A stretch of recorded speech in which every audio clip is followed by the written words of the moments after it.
Okay, we are picking up where we left off last class, which was just beginning to get into the Constitution now.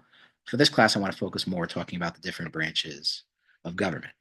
So obviously, you start with the Congress itself. That is Article 1 of the Constitution. The Constitution is actually a fairly short document. It's only made up of 7 articles. And well, even the Bill of Rights weren't originally part of it. The Bill of Rights were added in 1791, making up the first 10 amendments to the Constitution. So it's a fairly short document overall. In many ways, it could be considered a kind of literal application of social contract theory, which we talked about a little bit last class. I mentioned people like John Locke, one of the important social contract theorists. This idea that government essentially derives its authority from a contract that the people that the governed make with the authorities in order to grant them certain rights and to sort of, at least in Locke's version of it, to create certain limitations for the power of the government as well. Another important social contract theorist is Hobbes, Thomas Hobbes, who precedes Locke. Hobbes's view of the social contract is much different in that extent, in that in his version of thing, basically the people give up all political rights to the sovereign, to the rulers, who essentially rule almost with absolute power, or essentially with absolute power, in exchange for the protection of the people. But the social contract was always considered, a theoretical construct. The U.S. Constitution and arguably constitutions following it are sort of more, literal applications of this idea of a kind of social contract. Anyway, so getting right into it, Article 1 deals with the Congress. The Congress, of course, is made up of the House of Representatives with 435 members, and the Senate made up of 100. Members of the House are drawn from the states, which vary according to the population of those states, whereas the Senate is equal in the sense that every state has 2 senators for that state. Now, we'll deal with the House first. Again, this is a breakdown of congressional districts here. This is actually after the 2010 census. This is a more updated version after the 2020 census. You can see, if you look at it, that the number of representatives from each state, again, varies based on the population of the state, but also varies based on demographic changes that go on in these states roughly every 10 years or so when they conduct the census. So you can see, for example, New York has actually lost a seat between 2010 and 2020. And if you go back even further, you would have seen that New York has lost even more seats, significantly more, in fact. Other states have picked up seats, like you see 2 additional seats in Texas. Florida has gained a seat. Florida now actually has a larger representation than New York does, whereas prior to this they were equal. Even California lost a member of the House after 2020, which of course is the largest state in the country in terms of population. So some states you can see only have 1 member. The Dakotas, Wyoming.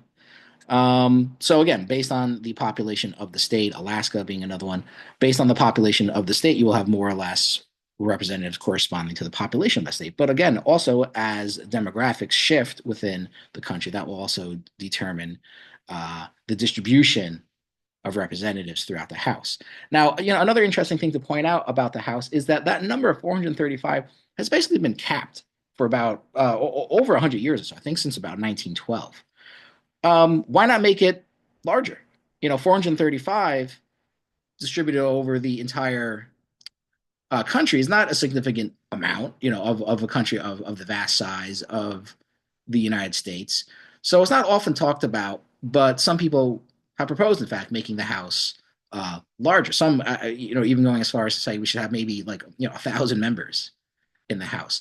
I think if the House kept up with the proportional growth of the country, I believe Madison originally wrote that each representative in the House should basically represent about, I think, either 50,000 voters or something like that.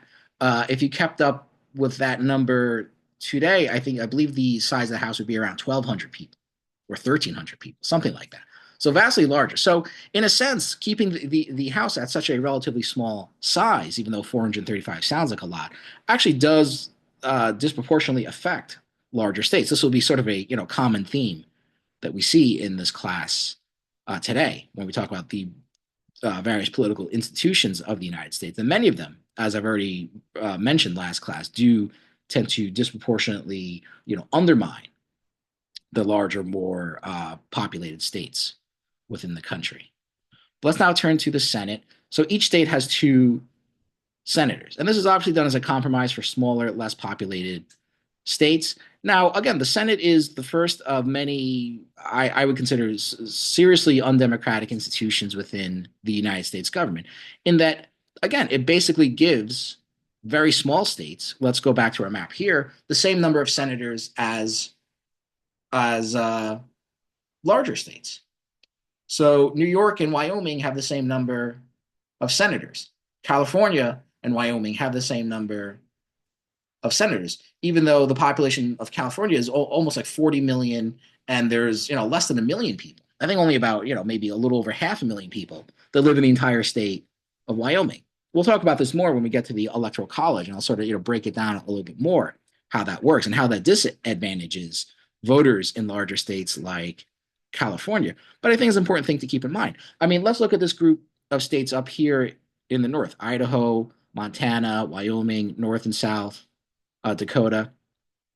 5 states make up 10 senators from this region of the country.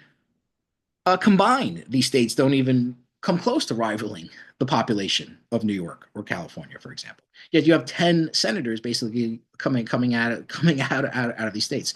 So the Senate is basically created as an institution to disproportionately benefit the smaller, less populated states. And again, like many things that you see in the Constitution of this nature, this was done, essentially to benefit the slave-owning states within the country as well. Just like the 3/5 compromise was done to benefit the slave-owning states as well, who generally had smaller populations than you saw in the northern states. Although at that time, the population differences between the North and South were not as great as they were now. Well, the North still had somewhat of an advantage over it. The population disparity between these regions of the countries and between states that fall within these regions has grown significantly since then. Although of course you have states like Texas and Florida, which are fairly large states. Texas basically being the largest, I guess you could call it red state in the country, although it wasn't always so. Florida, I guess many people consider it to be sort of a swing state still, although it seems, by my estimation, seems to be more of a red state at this point than it is a swing state. Another thing to keep in mind is that until 1913, senators were elected by the state legislatures as well. It's only with the passage of the 17th Amendment that allowed for the direct election, the popular election of senators from those states. So up until then, people had no say, basically, on who the senators were chosen from your state. The 2 senators chosen from each state, the populations of those states had no say, basically, in who those senators were. They were chosen by the state legislature. This is something else that we'll get into, more when we talk about the Congress in a future class. But until the 1970s, most votes were decided by a simple majority, which in the current Senate would be 51 votes. Since then, however, because of the filibuster, something we'll spend more time talking about, it now basically takes 60 votes to pass most, not all, but most things through the Senate as well, which, if anything, makes the Senate even less democratic because it makes it, again, harder for a simple majority to get things passed. In essence, what it does is that it makes it almost impossible to get things passed through the Senate. Anything that would require 60 votes. So how are laws passed? This is your standard notion of how checks and balances work. Again, so the separation of powers that you see within the government. The idea was to split the government into different branches: a legislative branch, a lawmaking branch, an executive branch, which would carry out the laws, and a judicial branch, which would basically interpret the laws. Rather than having that power concentrated in the hands of a single ruler, as you saw in a lot of the absolute monarchies in Europe preceding the Constitution. The idea was to separate these powers so that no one branch of government or no one sector of the government would become more powerful over the rest. In addition to the idea of separation of powers, the idea of checks and balances was created as well. The idea that each branch of government would have a way of sort of checking the power of the other branch. That essentially no one branch of government could sort of act in a fully autonomous way. It essentially required the approval of the other branches of government in order to function, basically. And probably the most famous example of this is, explaining how the legislative process works. So, and again, I'll cover this more once again in a future class when we focus more on the Congress. But basically, any member of Congress can propose a bill. For a bill to become a law, it must pass through both houses of Congress and then be signed into law by the president. So the bill has to pass through both the House and Senate in identical form. Oftentimes, what happens is that the House and Senate may pass a bill, but they will differ in the content of the bill, even sometimes just slightly. But before the bill can be signed into law by the president, it has to be reconciled into an identical bill, and that's an extremely elaborate process, which we'll cover again more in a future class. But if it goes to, presuming it goes to the House and presuming it goes to the Senate, then it ends up in the hands of the president. The president can sign the law, can sign the bill into law, or the president can veto it, which basically then will return the law back to the Congress, and they either have to abandon the law, change the law, or under very rare circumstances, can pass a law over a presidential veto with a two-thirds majority in both the House and Senate. So the idea that the president can veto laws passed by the Congress is an important example of is an important check on the power of the Congress. The Congress cannot just unilaterally pass a law, even though even the process for Congress, for the House and Senate to pass a law is very complicated in its own right. It still requires the further approval of the president in order to sign it into law. There is an exception to that, but again, it's relatively rare. On the other hand, the Congress has the power to check the power of the president as well. Most of the high-level presidential appointments have to be confirmed by the Senate, for example. Of course, the Congress also has the power to impeach the president as well.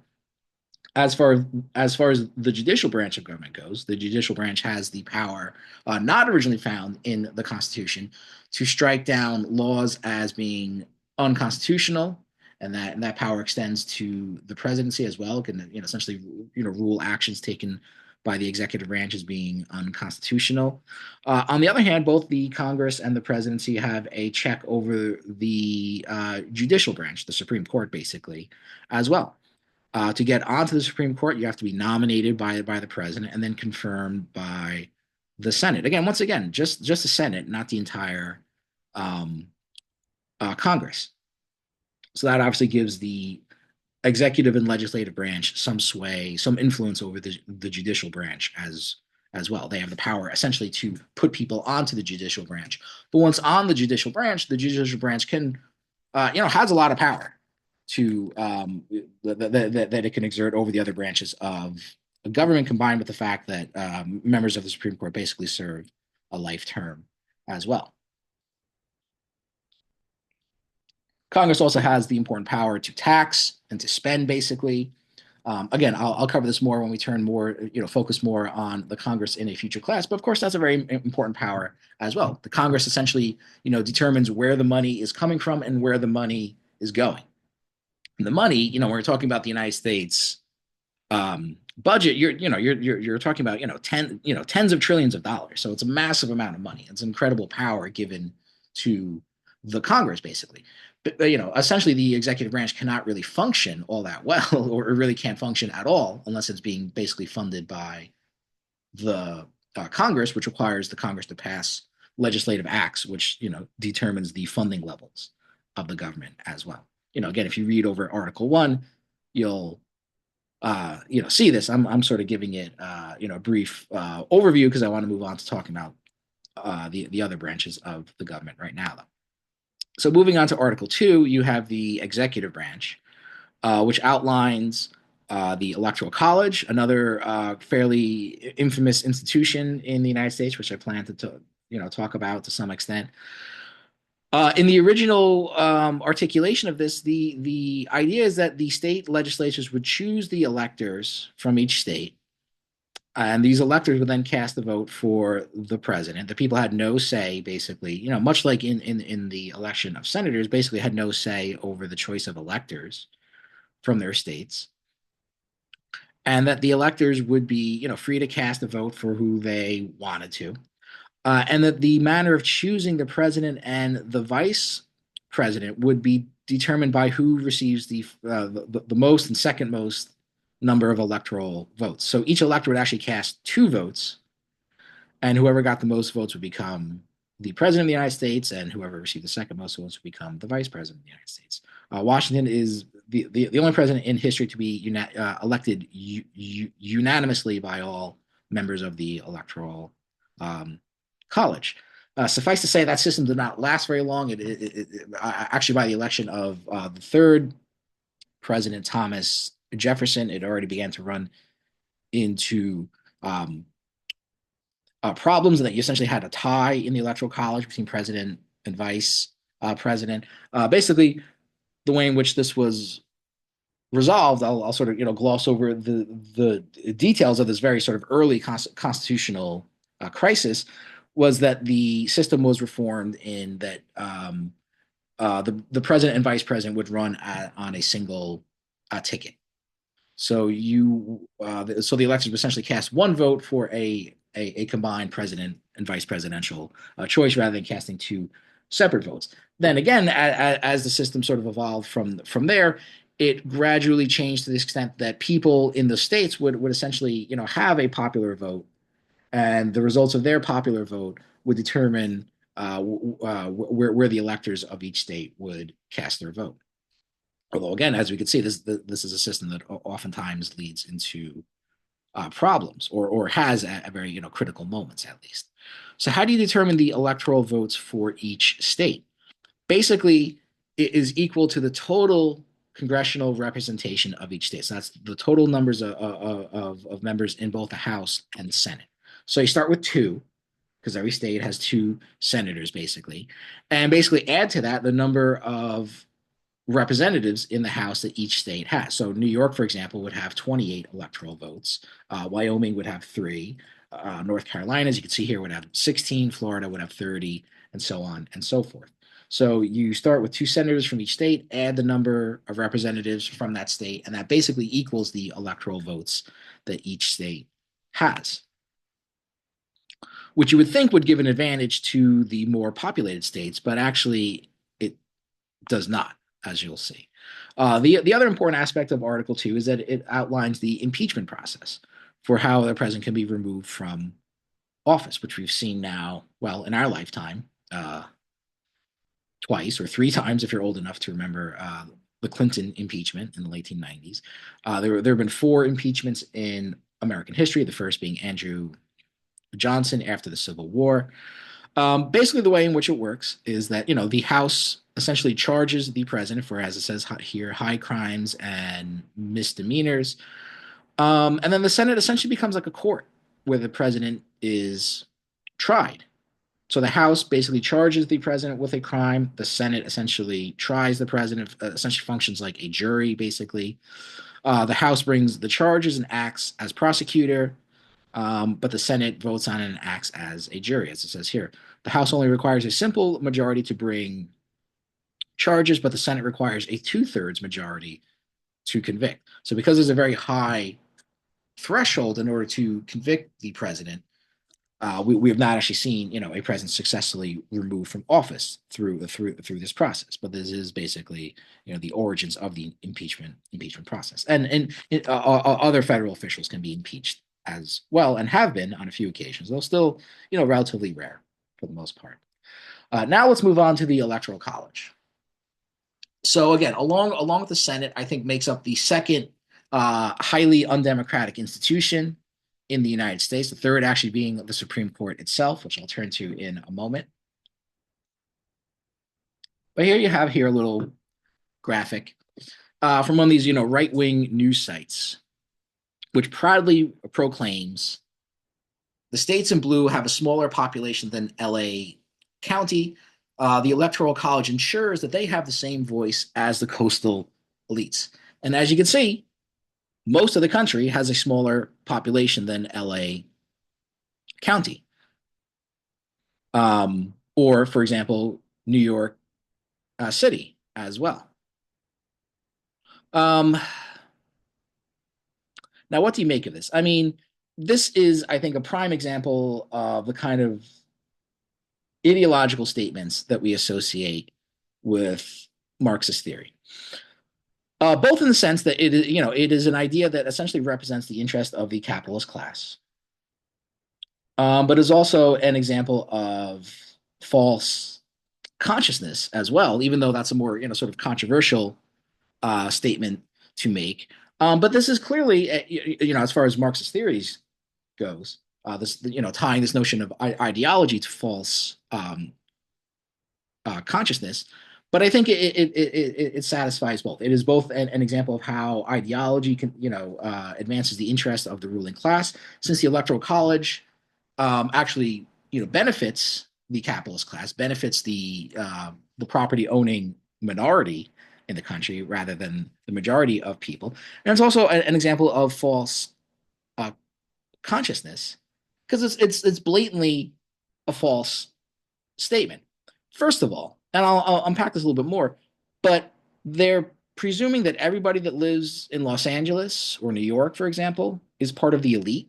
So every single person, there are no poor people that live in New York or LA. Everybody's part of the elite. I mean, it's patently false, obviously false. And what it does is it basically, again, the reason why it could be an example of false consciousness is because it essentially turns reality upside down. What is trying to trick people into thinking is that the Electoral College is actually a democratic institution rather than being an undemocratic institution. But it is an undemocratic institution, and that's why it's also ideological in the sense of serving the interests of the capitalist class, because again, it actually works to the benefit of the capitalist minority within this country as well. Let me try to explain it a little bit more, even though it is kind of an idiotic statement. Let's sort of take it seriously for a little bit and try to actually analyze this. So, what the Electoral College does is that it gives disproportionate power to the smaller, more rural states within the country. So, for example, Wyoming has only about 81,000 people and 3 electoral votes. So if you divide that number, basically each electoral vote represents approximately 193,667 people. California, on the other hand, has about 39.5 million people and 54 electoral votes. So at face value, it looks like California has a lot more votes, which it does. However, how many people are represented by each electoral vote? Meaning each electoral vote, again, divide the numbers here, and each electoral vote represents approximately 731,000 people. So a single voter, so much more people have to be represented by each vote. The people in Wyoming have sort of greater weight to their vote in that, well, as it says here, a single Wyoming voter has roughly 3.8 times more electoral influence than a California voter in deciding the presidency. So if you sort of tie each electoral vote to the number of people that it represents, the more people that have to be represented by the vote, the more sort of dilutes the power of that vote, or dilutes the influence of people. So people in Wyoming actually have more of an influence over the outcome of presidential elections, even though it's a much smaller state, obviously. Now, what would happen if you kept California's electoral votes roughly proportional to its population? So basically, divide California's population, 39.5 million, by Wyoming's population per electoral votes, again, 193,000 people or so. If California were assigned electoral votes at the same per capita rate as Wyoming, it would have 204 electoral votes rather than 54. So people in California are actually basically cheated by this system, or again, have the influence of their votes severely undermined by this system. it violates the principle of one person, one vote. We do not, in fact, weigh votes equally in this country. Some votes essentially count for more than other votes do. People in California, their vote counts a lot less than the votes do in a state like Wyoming. And this is not an accident. This was intentional. This is the way in which the system was set up. And it is, to some extent, again, a compromise with the slave owning states. But it's also basically meant to, again, dilute the power of a popular majority of people as well, which is something which the ruling classes both in the North and South had in common.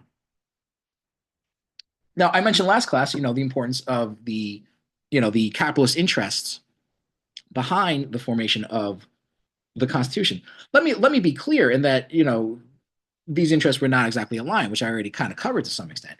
In the North, you already had sort of like an emerging capitalist class. In the South, you had a capitalist class to an extent, uh, but the ruling class of the South was also much more tied up with a slave economy, which in a Marxist sense is kind of a pre-capitalist economy. Although you had elements of capitalism emerging there, and certainly the slave owning class was sort of tied into capitalism to a certain extent.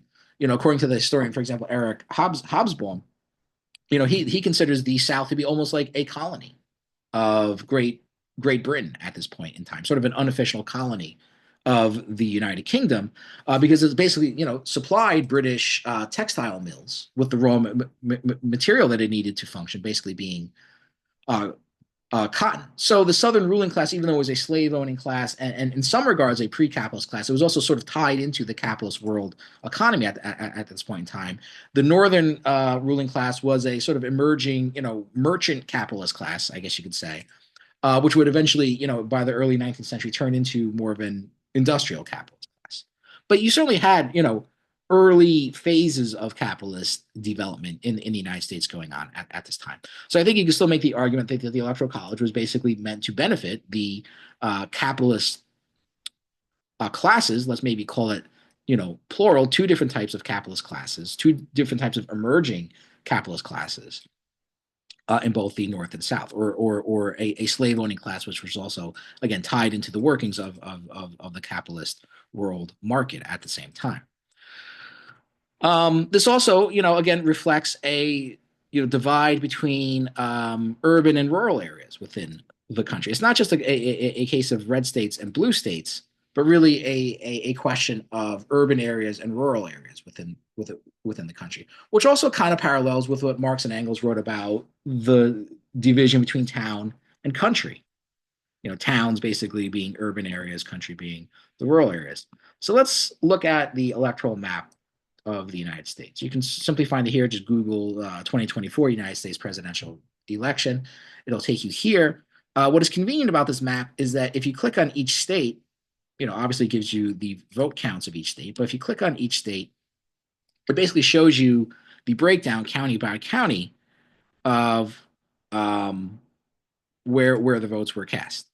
And basically, if you take a blue state like New York, you can see that it actually breaks down that, the urban areas, which are quite large in New York, of course, are all basically blue. But most, the rural areas of the state are all overwhelmingly red. So when you look closer at the red state, blue state divide within this country, it's actually an urban rural uh, divide. So let's look at a red state like North Carolina. Here again, you can see that the urban areas, Greensboro, Charlotte, Raleigh, basically go blue. The rural areas mostly go red. I mean, there are going to be some exceptions here, but for the most part, this is certainly the dominant uh, trend. Florida, you see the same thing, although except Miami, the largest urban area, is red, probably because of the large Cuban population there, which tend to be very right wing in their political views. But you can see Tallahassee is blue, Orlando is blue, West Palm Beach is blue. So other urban areas are red though, like Jacksonville and Tampa. Let's look at Texas now, right? Our the largest red state within the country. Even here, again, you can see the urban areas are basically blue. Dallas, Houston, Austin, San Antonio, all basically blue.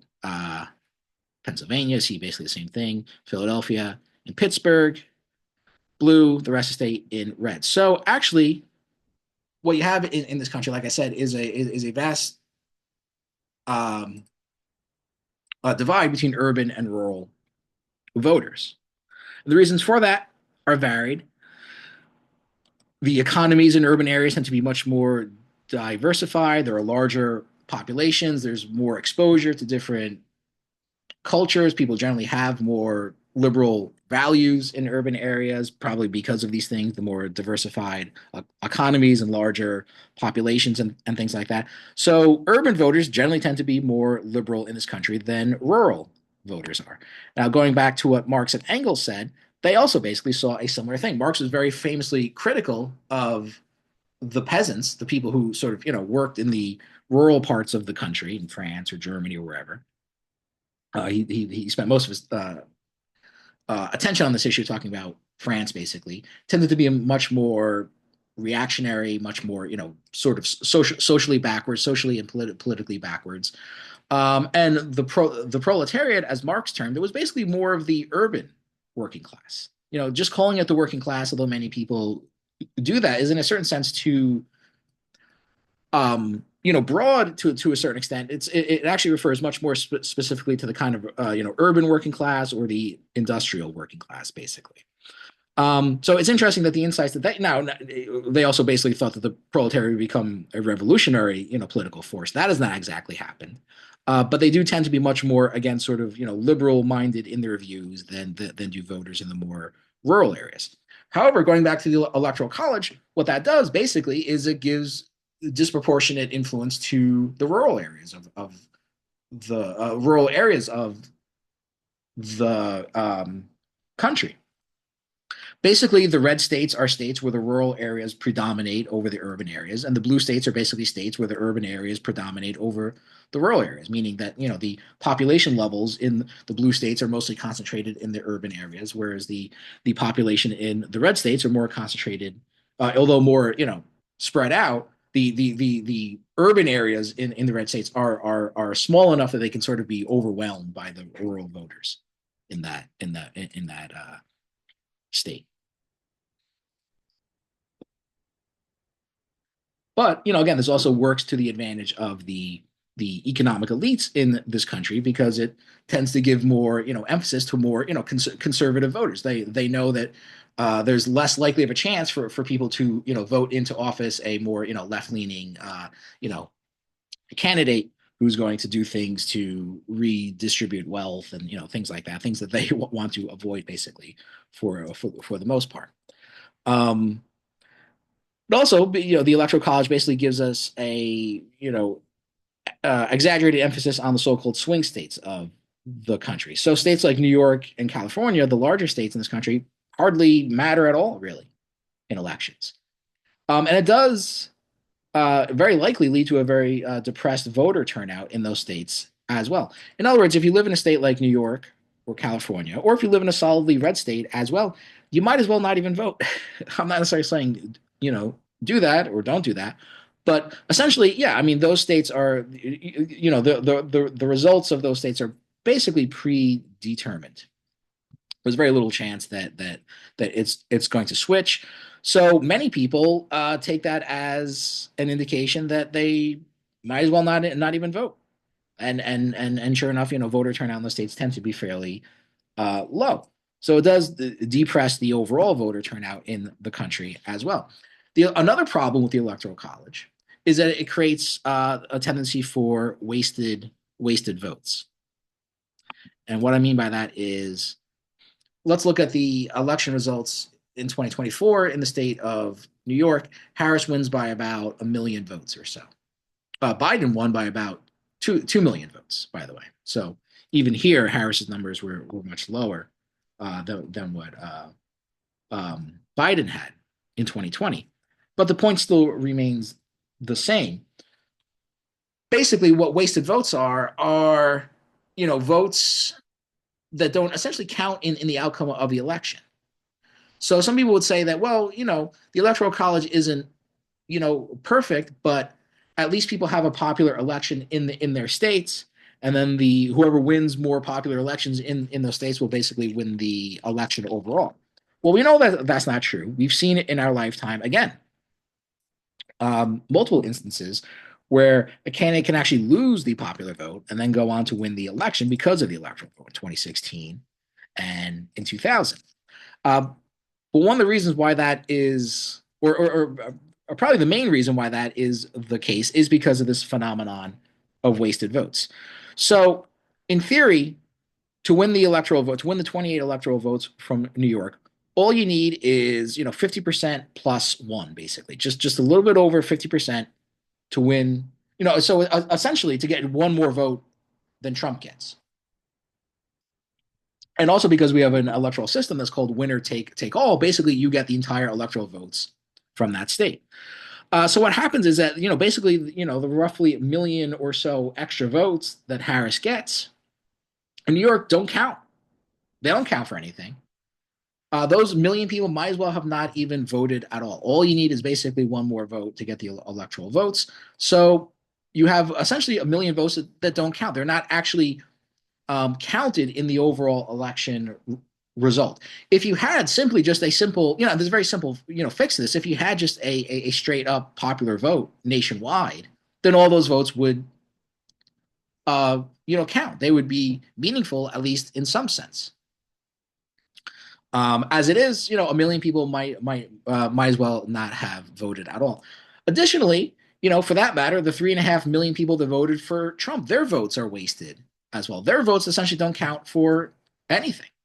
So what you simply do is you go through every state in the country, you sort of add up and subtract the wasted votes in each state for each candidate, and you get to again an outcome where Trump could lose the popular vote as he did by 2 or 3 million votes in 2016 and still win the popular vote.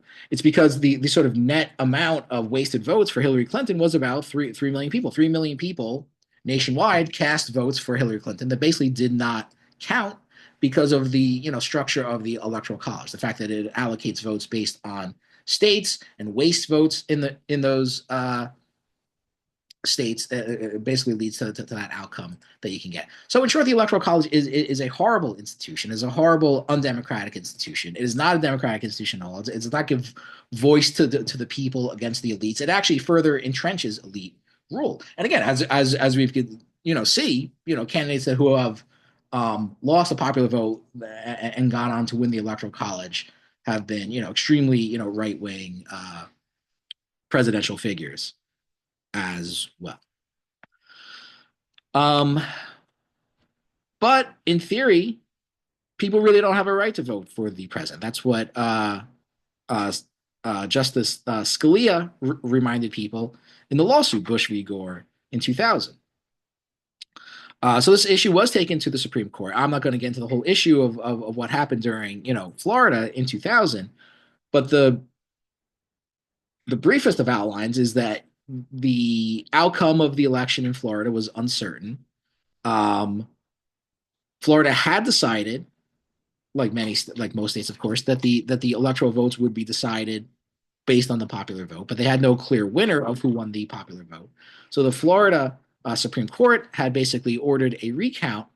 The recount was then stopped by the Supreme Court, and then in a separate action, then basically said, well, we're going to go by the original uncertain result of George Bush winning the state of Florida, and essentially awarded the election to Bush. The Supreme Court essentially, awarded the election to George W. Bush, whose members then, as now, are dominated by a conservative majority, who had, at least in the case of Scalia and Clarence Thomas, somebody else who's been in the news a lot lately, actually had family members working for the Bush campaign during that election as well, and I believe in Florida as well.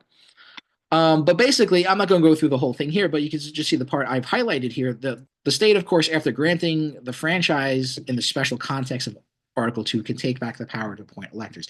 Basically, the Constitution says that the state governments basically have power to choose electors, and there's nothing that says specifically that they have to let the people have a popular vote to determine how the electors are going to vote. So basically, what he was saying is that, well, you don't need to have a popular vote to determine who the president is. And I think that's a more important thing to keep in mind. The right to vote in this country is not really strongly defined at all, at least not in the Constitution. So in a certain sense, Scalia is correct here.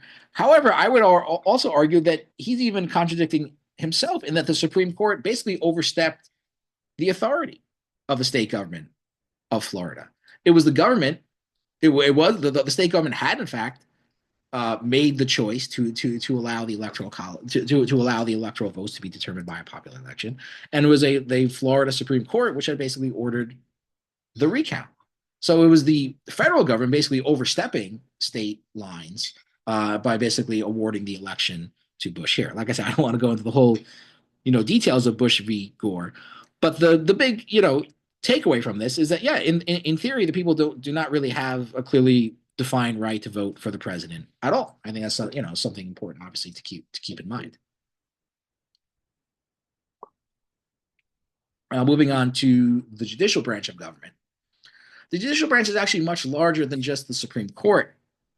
I provided a link here, which basically shows you, a bigger, breakdown of it, including federal appeals courts and district courts and other federal courts as well. But we're mostly going to, confine ourselves to talking about the Supreme Court. Now, what's important to keep in mind is that the power of what is known as judicial review, the power given by the court to determine the constitutionality of laws, is not originally found in the Constitution at all. That power was derived from an early Supreme Court case, Marbury v. Madison in 1803, which again we'll look at in more detail when we spend the class talking about the Supreme Court. But that's an important thing to keep in mind. The most powerful ability given to the Supreme Court is not actually originally found in the Constitution at all, and it's actually a power that the Supreme Court basically gave to itself, and it is a very important power because it can essentially cancel out or nullify um, actions taken by the other branches of government. Besides that, it talks about original jurisdiction and appellate jurisdiction. I'm not going to go too much into that. Basically, most Supreme Court cases end up in front of the court on appeal, right? Most of the important Supreme Court cases go through other courts first before they end up at the Supreme Court. In many cases, a state court and then maybe a lower federal court before ending up in the Supreme Court, or they may just go through lower federal courts before ending up in the Supreme Court. So they've been tried by other courts before they end up in the Supreme Court.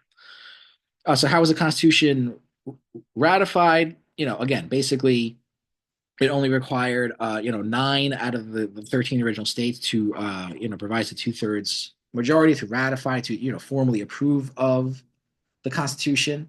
The first state to ratify was Delaware in late 1787. New Hampshire was the decisive state in June 1788. So this process goes on for about 2 years or so. The Constitution officially goes into effect March 4th, 1789, and basically it goes on from there. The same system of government more or less exists to this very day, in fact. Now, and I'm mostly ignoring the other articles of the Constitution. The first three are obviously the most important, but I'm assuming that people have read this on their own as well. Next, we'll turn to the Bill of Rights and some of the other constitutional amendments. Basically, you have the First Amendment. I'll also talk about that, more in a future class as well.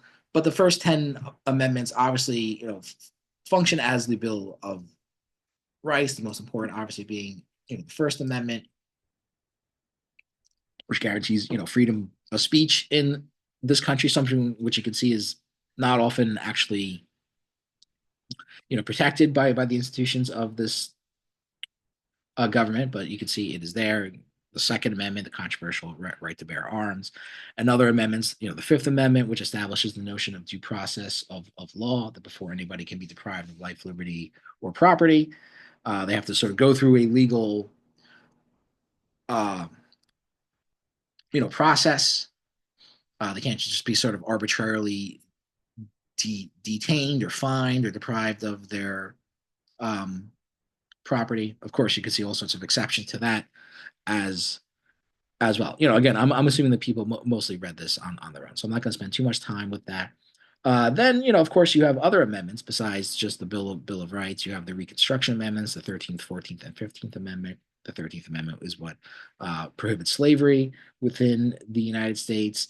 The 14th Amendment, arguably the most important constitutional amendment, the one that's been cited by the Supreme Court more than any other, um, extends essentially the idea of due process to the states as well. Establishes the notion of equal protection of the laws. Was amendment basically passed to provide for civil rights to the newly freed slaves, as well as establishing the citizenship of slaves after the Civil War. And then the 15th Amendment does not guarantee the right to vote either. Again, you have to be careful of the language here, but prohibits any state from taking away the right to vote based on a person's race or skin color, but not gender. And even that was sort of circumvented by state governments by instituting poll taxes and literacy tests and all sorts of other ways of, you know, depriving black people of the right to vote in this country, while not claiming that it was, based on account of their of the color of their skin. Then you move on to the so-called progressive amendments, 16th, 17th, 18th, 19th, and 20th Amendment. No, I'm sorry, the 16th, 17th, 18th, and 19th Amendment.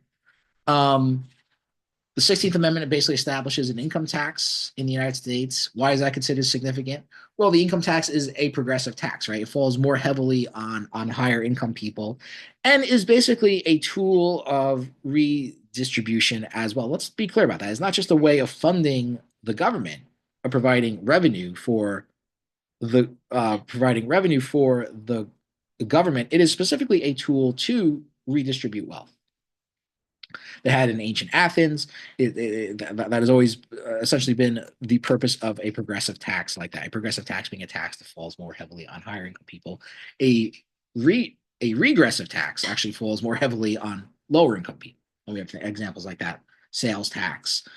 Trump's proposed tariffs could be considered an example of a regressive tax as well. Now, the reason why the income tax had to be added as a constitutional amendment was because earlier attempts to pass an income tax was struck down, again, as being unconstitutional by the Supreme Court. And they were quite clear about the sort of class, basis of their opposition to the Supreme Court. I mean, in other words, opponents of the Supreme Court saw it as a socialist tool, basically, as you can see here by some of these quotes, which I won't read, but you can see them. The 17th Amendment, like I said, allowed for the direct election of senators. The controversial 18th Amendment is the Prohibition Amendment here in the United States, which basically, created, organized crime, a national organized crime syndicate here in the United States, Al Capone and Lucky Luciano and people like that. Not a good idea. And then the 19th Amendment basically is the amendment that gave women the right to vote. So, 3 out of 4 were pretty good, or at least represented some kind of, progressive change in the country for the better. The Prohibition Amendment was a part of the progressive movement as well. Let's be clear about that, but was, a dismal failure. Now, there's a pretty clear correlation between the income tax rate and the level of inequality here in the level of income inequality in the United States. As you can see here, income tax rate, the income tax is then divided up into different income brackets as well. You can see here the highest and lowest. There are more than that, in fact. But let's just focus basically on the highest income bracket, people who make the most, who have the highest incomes, basically. You can see it was quite high in the middle part of the 20th century, and then has come down low since then. It was high when it was first initiated, then lowered in the 1920s, then raised again, remained pretty high through most the middle part of the 20th century, and then lowered basically in the 1980s onwards, and has remained, hit by historical standards very low since then, and by the standards of most other countries, it's pretty low as well. You have other forms of taxes as well: the capital gains tax, the estate tax, corporate income taxes. But just looking at the income tax for the highest bracket, you can see, almost an inverse relationship between the two. So this is a let me make this smaller so you can see that. This is income inequality in the United States between 1910 and 2010.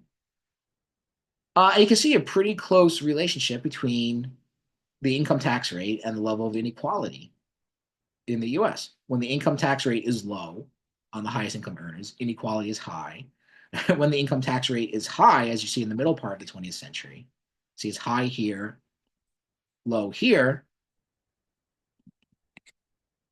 income tax rate is low here, income inequality is high here. So there's a very strong relationship between the two. Basically, again, the income tax is used to redistribute income to lower income people in the forms of, in some cases, welfare and other social services performed by the government. As economists like Paul Krugman have pointed out, a higher income tax rate also prevents CEOs from paying themselves astronomically high salaries. So when they know they're going to get taxed at a higher rate, they don't pay themselves as high of a salary. When the income tax rate has gone down, obviously this is also where you sort of see the explosion of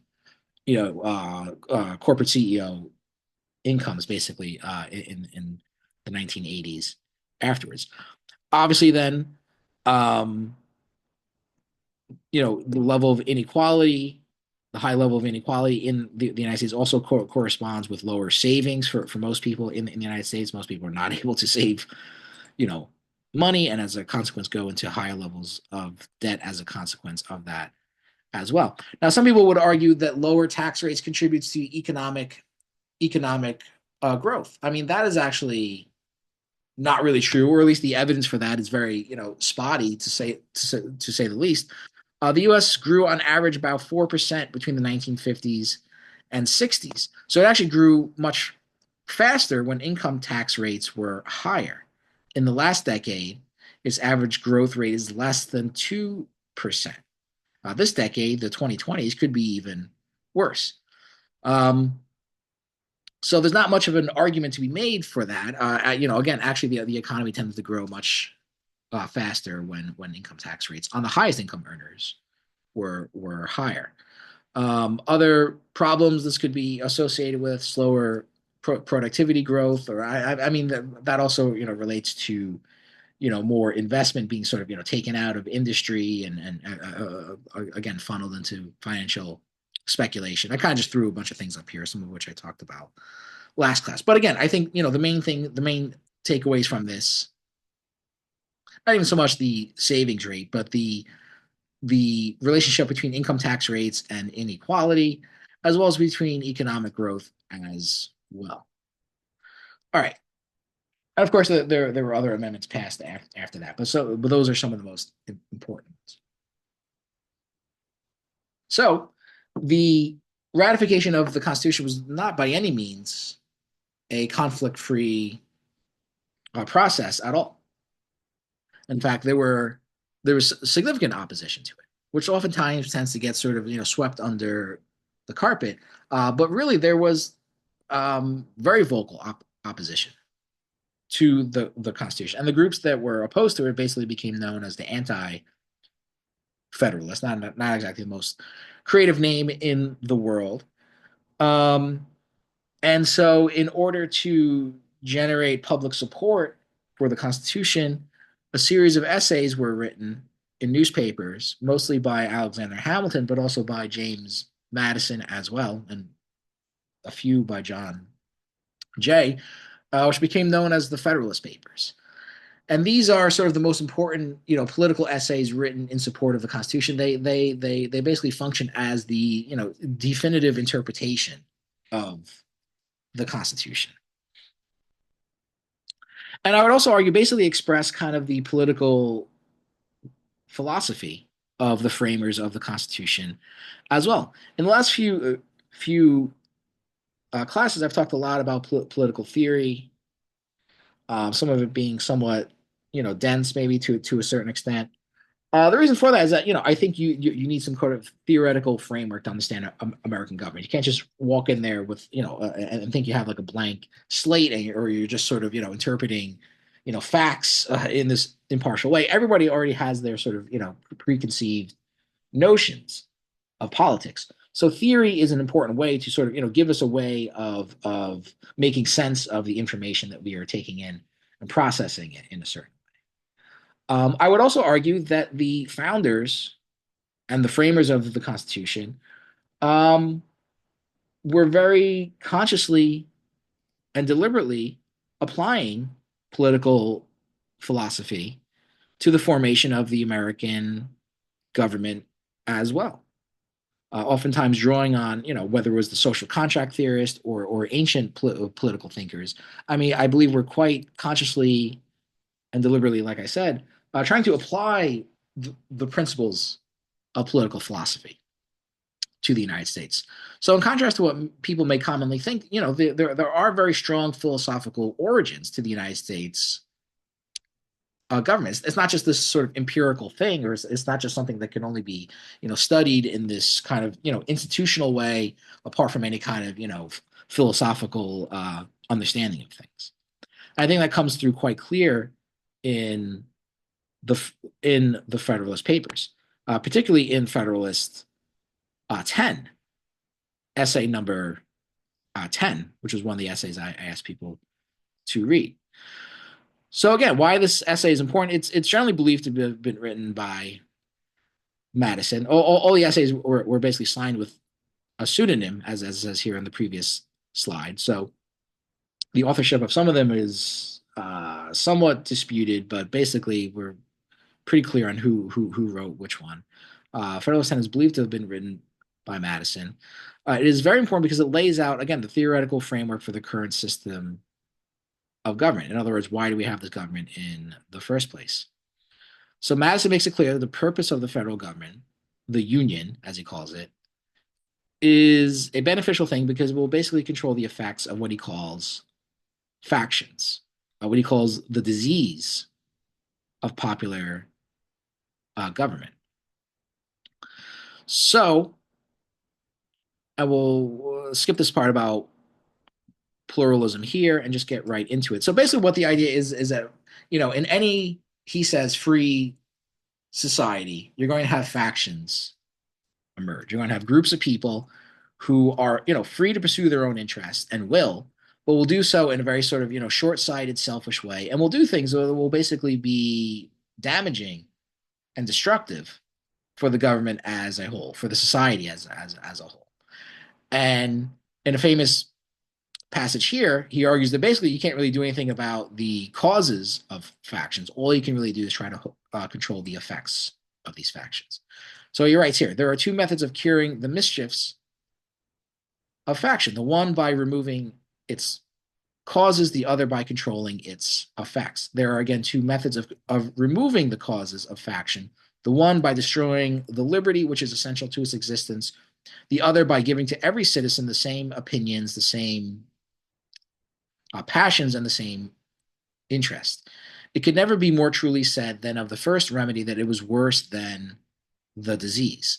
Liberty is to faction what air is to fire, an ailment without which it instantly expires. But it could not be less folly to abolish liberty, which is essential to political life, because it nourishes faction, than it would be to wish the annihilation of air, which is essential to animal life, because it imparts to fire its destructive agency.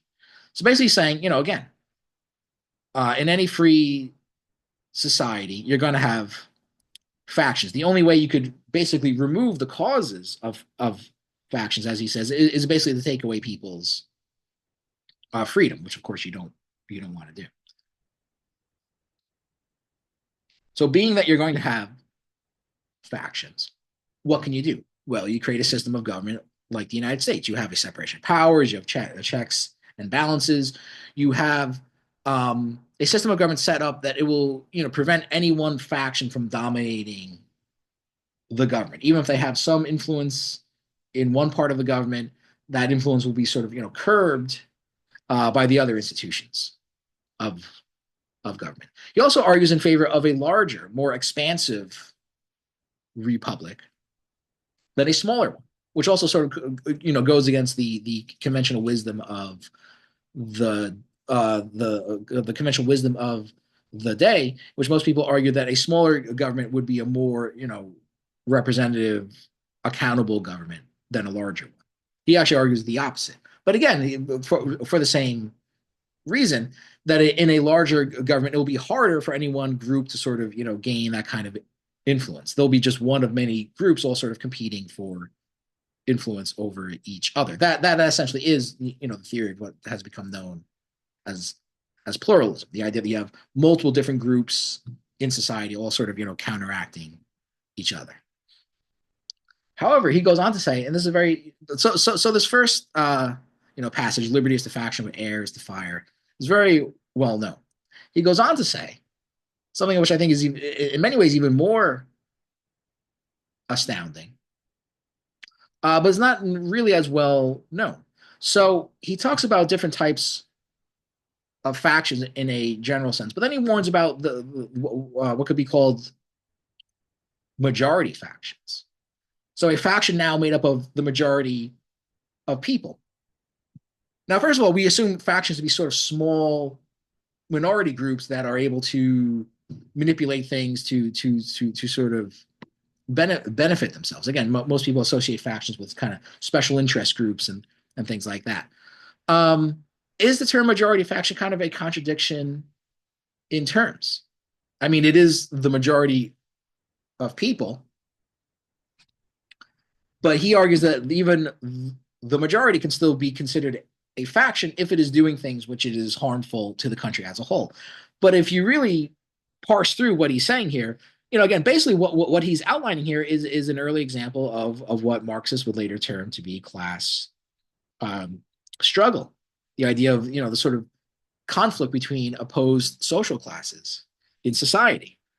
So he writes here, the latent causes of faction are thus sown in the nature of man, and we see them everywhere brought into different degrees of activity according to the different circumstances of civil society. So strong is this propensity of mankind to fall into mutual animosities that where no substantial occasion presents itself, the most frivolous and fanciful distinctions have been sufficient to kindle their unfriendly passions and excite their most violent conflicts.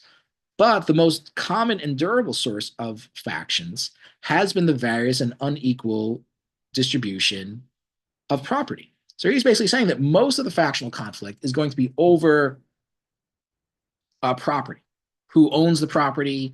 What advantages they gain over property. Now, if you go back to the idea of capitalism, this is essentially, the idea that the capitalists sort of own the means of production, that they own the property that is being used to produce the wealth of society, whether it's owned in private hands, whether it becomes the property of sort of corporations, which Marx did foresee to a large extent, or even in the hands of a single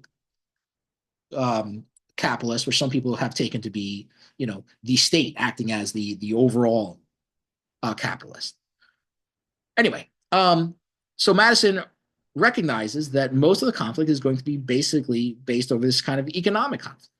Those who hold and those who are without property have ever formed distinct interests in society. Those who are creditors and those who are debtors fall under a like discrimination. Probably a reference to Shays' Rebellion. A landed interest, a manufacturing interest, a mercantile interest, a moneyed interest, with many lesser interests grow up of necessity in civilized nations and divide them into different classes. He even uses the term, class here, actuated by different sentiments and views. The regulation of these various and interfering interests forms the principal task of modern legislation and involves a spirit of party and faction in the necessary and ordinary operations of the government. So he's quite clear that class conflict or class struggle, as is commonly known, is basically going to be the major animating force of society. Is going to be where most of the political conflict is going to be at. And of course, he's right. Now he's writing this, by the way, roughly about 30 years before Marx is even born. And, basically 60 years before Marx starts to really show up as a writer, start, articulating these ideas, although there were pre-socialist or there were pre-Marxist socialists as well. But coming out, at the end of the 18th century, this shows you that this idea of class, conflict was not unique to Marx. I would argue you can go back even further and look at Aristotle as well, who was a big influence on the framers. So Aristotle talks about different, classifications of government. And basically you have three different classifications. Political power is basically held in the hands of one person, the few, or the many. And basically out of that, you have basically, sort of good versions and bad versions of that government. Governments that sort of rule in the public interest and governments that rule in a selfish interest. So you have monarchy and tyranny, aristocracy, oligarchy, constitutional democracy, and democracy. Now, Aristotle also argues that most of the political conflict that he saw in ancient Greece was also going to be between oligarchy and democracy for the most part. Though you have other types that exist, he spends most of his time talking about oligarchy and democracy. So what is oligarchy? Oligarchy is basically rule by the rich. Democracy is rule by the poor, or those who don't own, people who are not slaves, but people who don't own any property either. Now, originally it meant rule by the few, rule by the many, as you can see here. However, Aristotle injects into this. He says, well, no, it's not just the few and the many in a very broad sense. When we were talking about the few, who are the few? The few are going to be the wealthy elites, basically, and the many are going to be the people that don't have wealth. So he injects into this a specifically sort of economic interpretation of these concepts as well, and also realizes that, again, most of the conflict is going to be between oligarchic and democratic forces. Now, as you can see, both oligarchy and democracy are considered, the bad types of government. However, Aristotle also argues that a democracy is, as he says, the least bad government, the least bad of the bad governments, basically. So he, in terms of the idea of stability, at least, what's going to be a more stable type of government? Obviously, a government that at least rules, even in a very, selfish way, rules in the interest of the many is going to be a more stable government than a government that rules in the interest of the few. But Aristotle also spends a lot of time talking about the idea of what is sometimes referred to as polity, or as is translated here into constitutional democracy, which essentially combines elements of oligarchy and democracy into it. It sort of, incorporates this class conflict into its political structure by sort of allowing for both forces to have some expression, basically, in the political institutions of, well, in Aristotle's time, it would have been, the city-state, basically, as it's been called now. Now, like I said, this was a big influence on the framers, who basically the United States Constitution kind of reflects this idea as well. It has oligarchic and democratic aspects to it. The Congress, the Senate is an oligarchic branch of government. The House of Representatives is a democratic branch of government.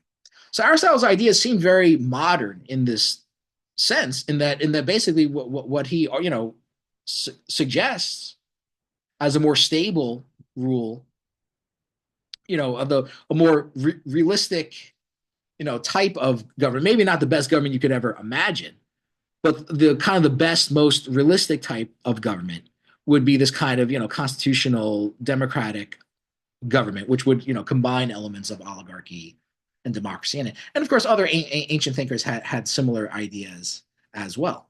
Aristotle also even talks about the importance of a middle class. He thinks that again a more stable government would be a government where you have a sizable middle class people. You don't want people being too rich or too poor, both of which he sees as basically causes uh,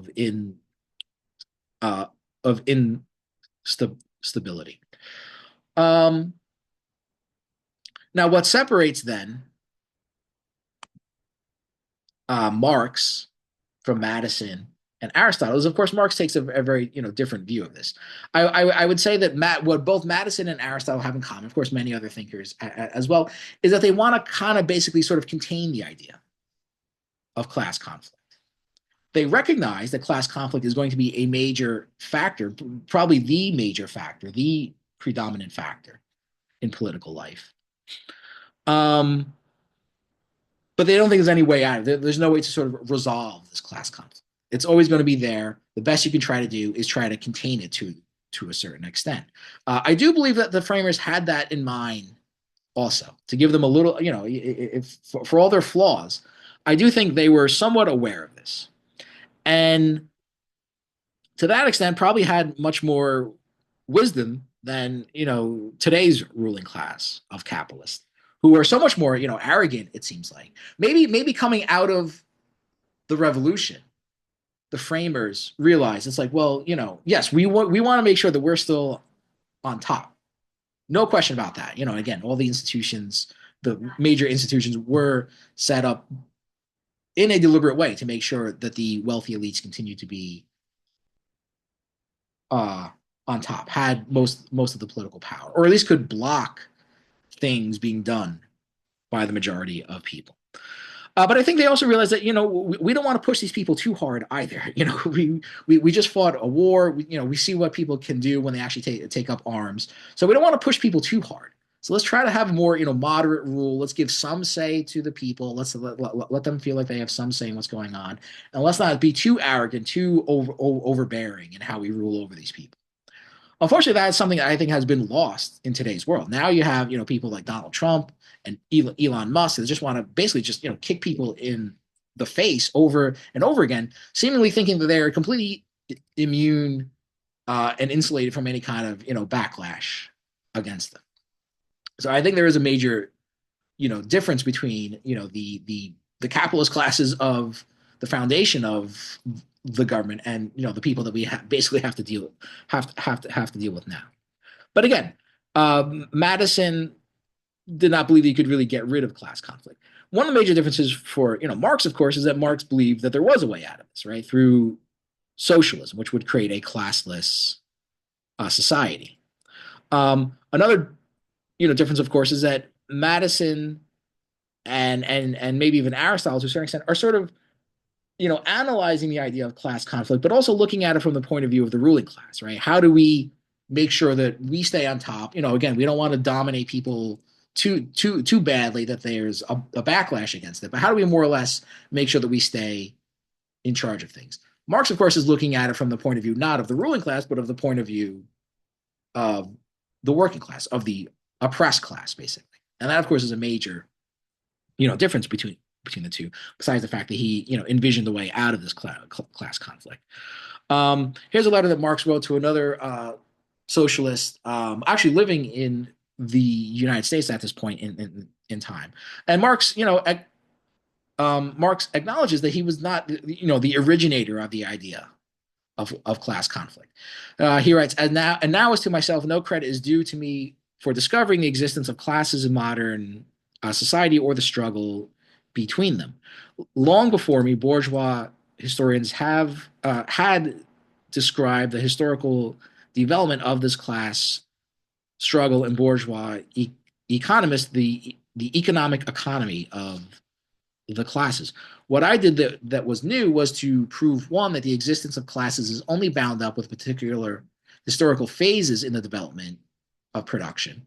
So something that Aristotle could not fully recognize, for example, capitalism did not really exist then, so he did not really realize to what extent that the existence of classes was bound up to a specific historical mode of production. Two, that the class struggle necessarily leads to the dictatorship of the proletariat. And three, that this dictatorship itself and only constitutes the transition to the abolition of all classes into a classless society. So again, Marx is looking at it from the point of view of the working class. What does the working class basically have to do to end this antagonism between classes? And he, advocates for an idea, a somewhat controversial idea, which is prone to misinterpretation of what he called the dictatorship of the proletariat. Now, as I discussed last class, this idea means that basically, again, to accomplish a socialist revolution, the working class has to basically take control of the state and then use the power of the state to sort of break down the structures of capitalism.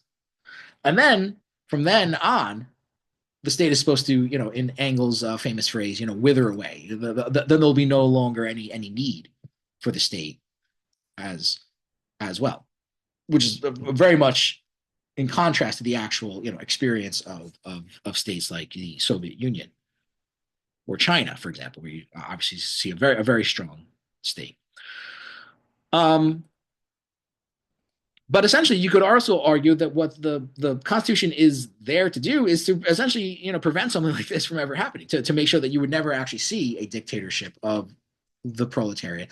And to that extent, of course, has functioned, phenomenally well, right? If the point of the Constitution is to prevent a dictatorship of the proletariat, then you can't argue that it has, performed that function very, very well. But Marx sees this as basically the only way to sort of transition out of um, class struggle. Again, Madison would hold the view that no, you can't do that, or you don't want to do that. What you can do is try to contain, the struggle between classes within the institutions of the government. Now, Madison's idea might sound more like the more realistic view, but look at contemporary American society now. I mean, how well is that actually, working? Where you have, phenomenal levels of income and wealth inequality in this country. You have growing political discontent. You have the growth basically of fascism within the United States as well. It does not seem as if the constitutional mechanisms to sort of contain class conflict don't seem to be working anymore, or they increasingly seem to be, breaking down to a large extent. So keep that in mind as well before you're quick to, pronounce that, Madison has the better view here. We'll close things out talking a little bit about, Hamilton. Hamilton basically says the same thing as Madison, but he's much more, blunt about it. He writes, this is Federalist 51, uh, all communities divide themselves into the few and the many. So again, another reference here. The first are the rich and well-born, the other the mass of the people. The voice of the people has been said to be the voice of God. I don't know anyone who's said that. And however, well, I mean, I could see why he's saying that, but I don't think there was that much of a clamor for it. Maybe by people like, Thomas Paine, but certainly most of the rest of the framers, maybe, you know, Jefferson as well. Most of the rest of the framers did not think that way. And however, generally this maxim has been quoted and believed, it is not true. In fact, the people are turbulent and changing. They seldom judge or determine right. Give therefore to the first class a distinct permanent share in the government. They will check the unsteadiness of the second, and as they cannot receive any advantage by a change, they therefore will ever maintain good government. Can a democratic assembly who annually revolve in the mass of the people be supposed steadily to pursue the public good? Nothing but a permanent body can check the imprudence of democracy. It is admitted that you cannot have a good executive upon a democratic plan. There's another thing to keep in mind. So basically, just saying this in a much more blunt way. Again, I mean, do you really think that today's a capitalist class is that much smarter and wiser than the mass of people as a whole? I certainly don't believe that. I mean, most of the people who have acquired great fortunes in this country have done so basically because the United States is this massive land, where it's essentially kind of easy to get rich, and also did so with a lot of assistance from the government as well. And now you can kind of see various examples of how dumb, quite frankly, many members of the capitalist class are. The shitty, choices that they make, the horrible business decisions that they make on a regular, on a regular basis. So when they don't have and of course they still, benefit to some extent the massive size of the country of over 300 million people, the largest economy in the world by most, you know, standards. So that obviously gives an enormous advantage here. It's not necessarily because they're brilliant people. I mean, let's be clear about it. It also reveals another thing, which is that many of the framers were very hostile to the idea of democracy as well. They did not think democracy was such a great thing. And this is often where you hear people say, well, technically we're not a democracy. We are a republic. It's like, well, technically we are a democratic republic, or somebody would also call it a liberal democracy as well. And if we're not a democracy, well, tell it to Jefferson and Lincoln and Tocqueville and all these other people that apparently thought the United States was a democracy. So that's not a very good argument, though people still do make that argument from time to time. All right, so that'll pretty much wrap things up here. Next, we'll talk about the idea of federalism. Okay, so that's it. So take care.